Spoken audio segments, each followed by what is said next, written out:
Hello, Tòng xin chào tất cả anh em nhé. Em nạp F2 của Tòng thì đã có chủ rồi anh em ạ. Trưa nay là Tòng sẽ gửi đi cho anh em,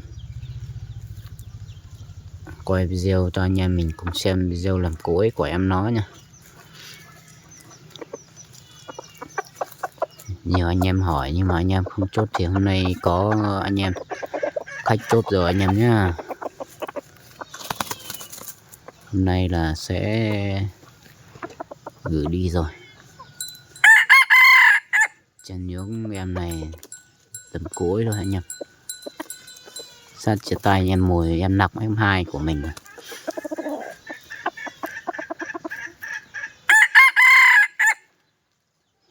Không biết lúc nào mình kiếm được con gái hai như con này nữa anh em ạ.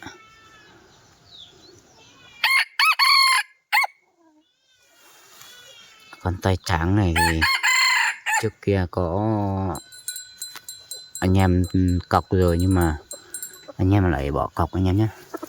Giờ em này vẫn còn, nhưng mà em này thì lại quyết định không bán nữa nhé anh em nhé. Trước kia anh em đã cọc xong rồi nhưng mà không biết tại sao anh em lại bỏ cọc, nên là hôm nay mình sẽ không bán nữa.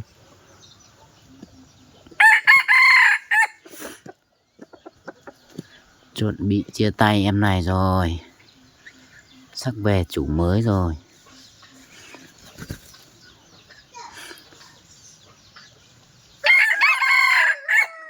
Nhà rồng của cháu phong dư mà chua sợ đời nữa vậy. Của thằng cái cổ chỗ của cây của lông mua nó chỉ pizza một trò cái tí nữa.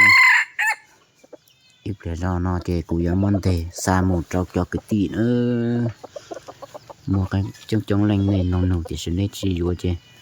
Lúc nó này chỉ tao như tôi chỉ nữa vậy. Tôi giờ dù này thì ba sẽ tỏ sẽ nữa cái thì chính của rồng thế rồng trầu thế nữa vậy tụi nó này.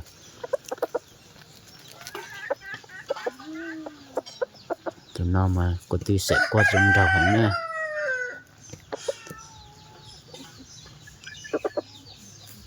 Nhà rồng ít trọng cái tí phong gì nó này bỏ cụ trong YouTube chỉ học á một cái chợ của trong YouTube thế nữa vậy.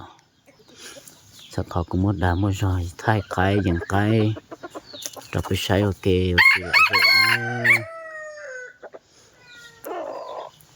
tụi nó chỉ nên son nồng nữa vậy. Ít để do nó chỉ cũng mất xa mà cho cái tí lại một thay cho cái sai rộng cỡ sẽ đỡ tụi nó này lại một thay cỏ mua cho một trò cho cái tí lại rồi thọ thì dù xa tao sai dù thế là khi tao sai thế nữa. Nó chỉ vấn đề lại tôi dù lại thì xem mà lại sai mình dính cho cụ lại thì xem mà lại cho khác hủy chỉ là chỉ dù nữa thì tụi nó chỉnh nhó thì xem mà ta sẽ nó cho chi mùa thế nó cho cái tí này.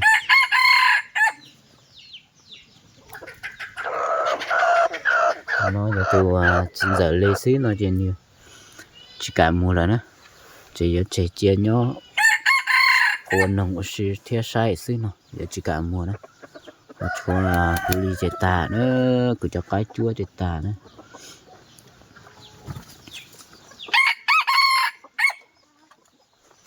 Ít thôi bỏ cái nó lại xe bên nó bỏ tao thôi lão nó lên nông nữa nó làm để tao chờ lâu cái thế tao nói những con tao lâu lưu sư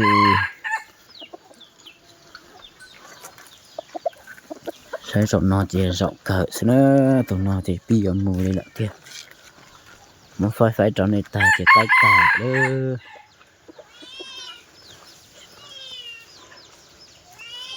Bây xin chỉ lì nó thế này bây mà xin chỉ cho lì ra video nữa rồi